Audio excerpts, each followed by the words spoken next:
Hi, my name is Sharon Ewer, and February 9th of this year, I will be celebrating 36 years of sobriety.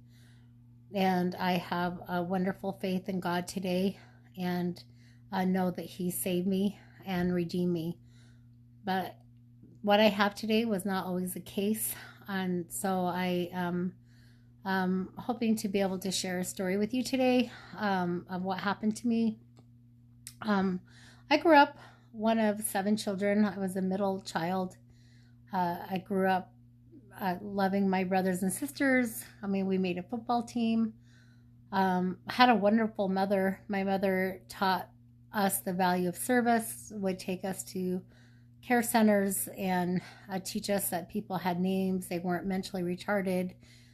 They were handicapped, but to look at these people and they have names and get to know them as people. And she was always showing us like there's no such thing as race, that we're all the human race, and to love everyone. And she taught us about Jesus and scriptures, and really did her very best. But on the flip side, I had an abusive father. He was a Vietnam vet and a drunk, hanging out in his underwear and wouldn't work. And my mom had seven children to feed, so she was working 15 hours a day, and he was being a tyrant. I mean, I was young, about 5, 6 years old, and I remember him just calling me the worst names. Slut to be one of them, whore, just awful names. Nothing that a little girl should hear from a dad. He broke my toys. My brothers and sisters at times would hide behind the couch when he went into these fits of rage. My brother Larry and I got the worst of it. I was me, Larry. Then I have two other siblings, and then me, and then three siblings behind me. But my two oldest ones are one's just older than me, are disabled, and so my brother and I definitely got the worst of it. And my dad would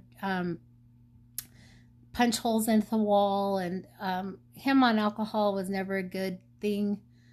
But I felt so worthless about myself. I was, I'd go to school, show bruises.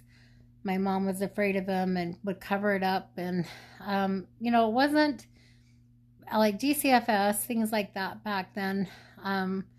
Were not were not really doing what they were supposed to do. Or at least what I was hoping they do, which is to save me from him. But I know my mom was doing her best with what she knew at the time too. But as I got older, and feeling and being conditioned that I was worthless, um, what happened is I started babysitting when I was 11, and there was this family that asked me to babysit. And they always had adults there, and I didn't understand why I was babysitting with the adults, but that's okay. But one particular day, there was an adult, and he was in his late 30s, and I was 11, and I thought he was kind of cute, but didn't think anything of it. But the thing is that he thought I was cute, and over the course of time, he was grooming me, telling me how beautiful I was and special I was. And for somebody who was told how worthless she was, that felt really good. Um, I mean, when we first met, he was married with kids, and um, eventually he left his wife and kids and got this trailer, and he would tell my mother I was going to babysit. The problem is there was no kids, and he began to sexually abuse me and give me drugs. I was so loaded with full of drugs, cocaine, acid, pot, all the alcohol. He kept me so drugged up.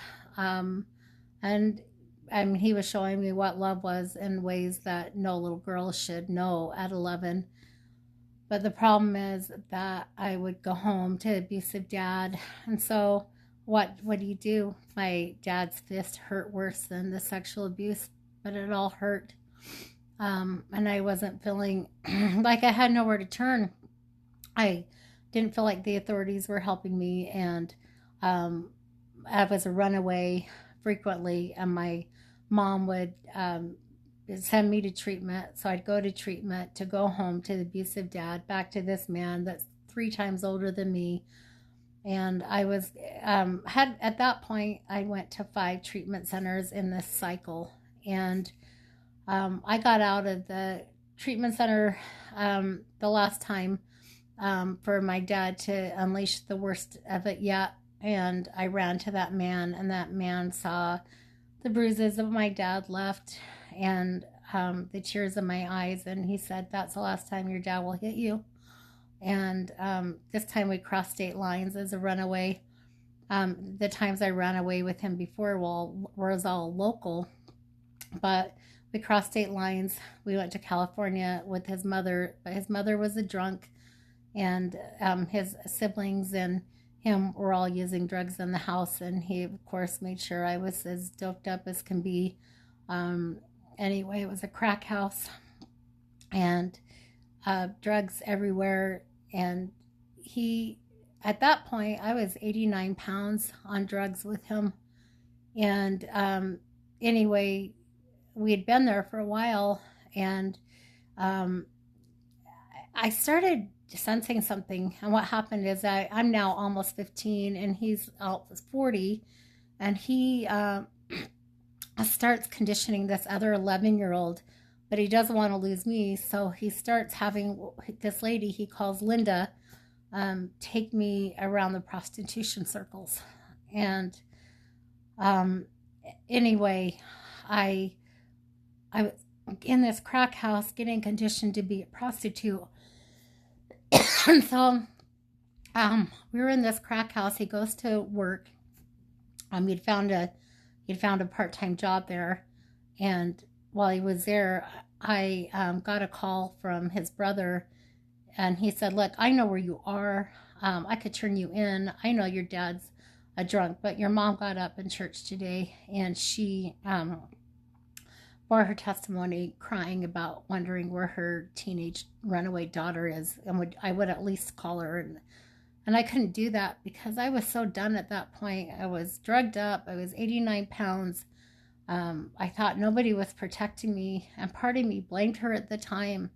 Um, it wasn't until I got older that I really realized she was doing the best she could under a horrible situation. But I was in that crack house, and I prayed to die. I asked God to just take my life. I don't want to live anymore. And anyway, I heard as loud as can be, "Turn yourself in." And I was like, "I don't want to do that." And he goes, "Just turn yourself in." And so anyway, with what little bit of faith I had, and that was because of a memory of this movie, Ben, about these rats that invaded. I just remembered that in my memory from a traumatic event as a child after watching a movie and seeing a rat the next day and asking God, "Don't let the rats invade." I don't know, but I prayed because of that memory and asked God to just take my life, but he told me to turn myself in. And so some arrangements were made that if I would turn myself in, that there'd be no cops, and I could walk into your services on my own recognizance. So the arrangements were made to get a Greyhound bus ticket back. I made it to Salt Lake. True to everybody's word, there was no cops waiting for me. I was used to being in handcuffs, being a runaway, but I turned myself into youth services. I was then promptly put in handcuffs, taken to Odyssey House. And while I was at an Odyssey, that last time, my mom came with a journal, and in that journal, I got to, she wanted me to understand why my dad was so nasty to me. And in her journal, she proceeded to explain that he raped my mother while he was drunk. My dad laughs it off that I'm here because of alcohol, but it was guilt from him, and I've tried to forgive him, but he's still toxic and still treats me the way he did, like I'm nothing. The only difference is he doesn't hit me anymore because I haven't seen him since just barely seen him. I was 14 when he walked out of the home. He had threatened my mom while I was in treatment, and an officer heard it, and then he went and threatened him. He left and never came back. Um, and so that man had called me while I was in treatment, and I thought he was coming for me. But what happened is he got arrested for sexual offenses towards minor children. And so while I was in treatment, God removed these two men that were abusing me. When I got out of treatment, with the knowledge of what had happened, and some tools in my belt, I went home, but my mom made me do seminary, and I didn't fit in seminary at first. I was sloughing.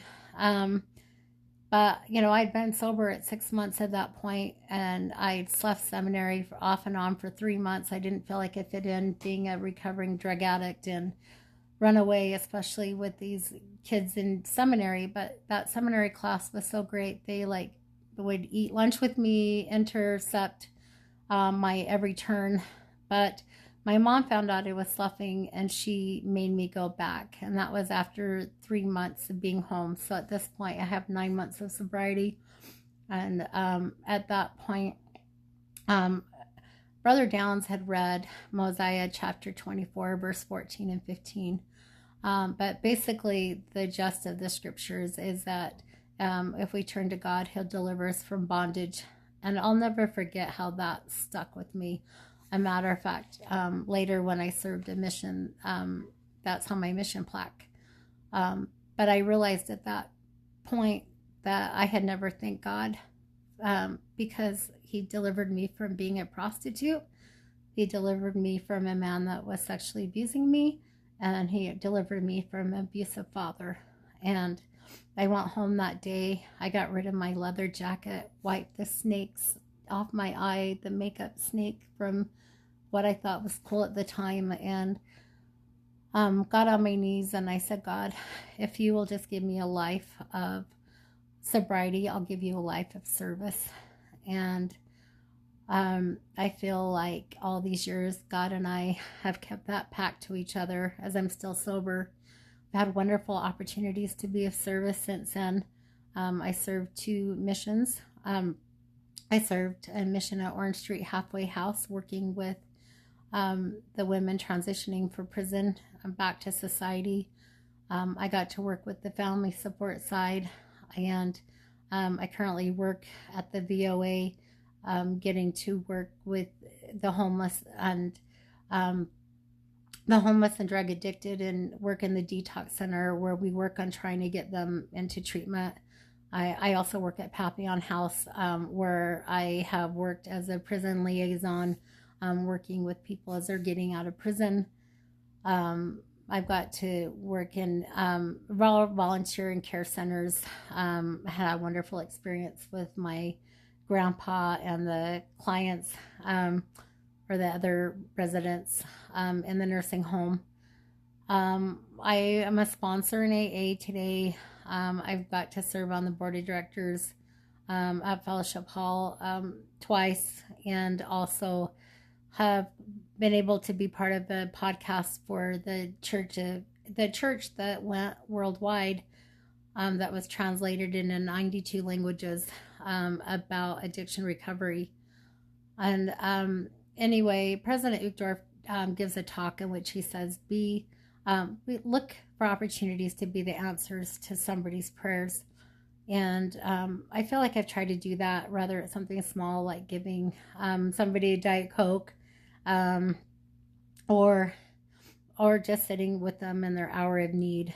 I'm an AA sponsor, and I have a testimony of the Church of Jesus Christ of Latter-day Saints. I mean, a deep testimony, and I love to be part of it.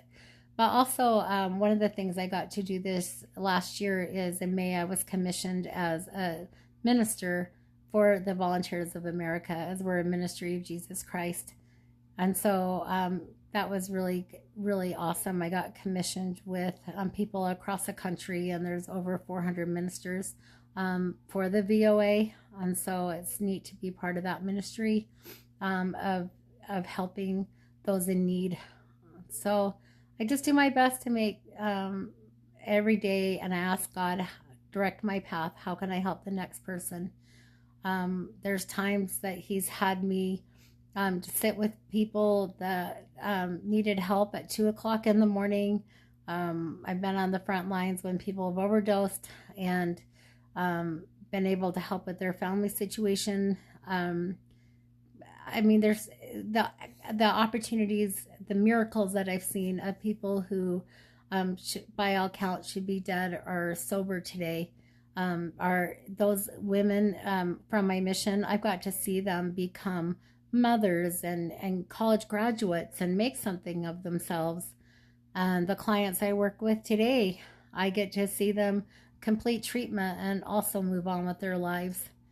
So I feel like God has used my story. He's used me for a mighty purpose, and I choose every day to serve Him. And I think that the fact that here I am coming up on 36 years sobriety, and He has filled more miracles than I ever thought I would see 36 years ago in a crack house. All I had to do was have a little bit of faith. So I have that faith today, and beyond grateful for my Heavenly Father for telling me to turn myself in. And now I turn myself to Him every single day. So anyway, I hope that you have a wonderful day, and thank you for listening to me.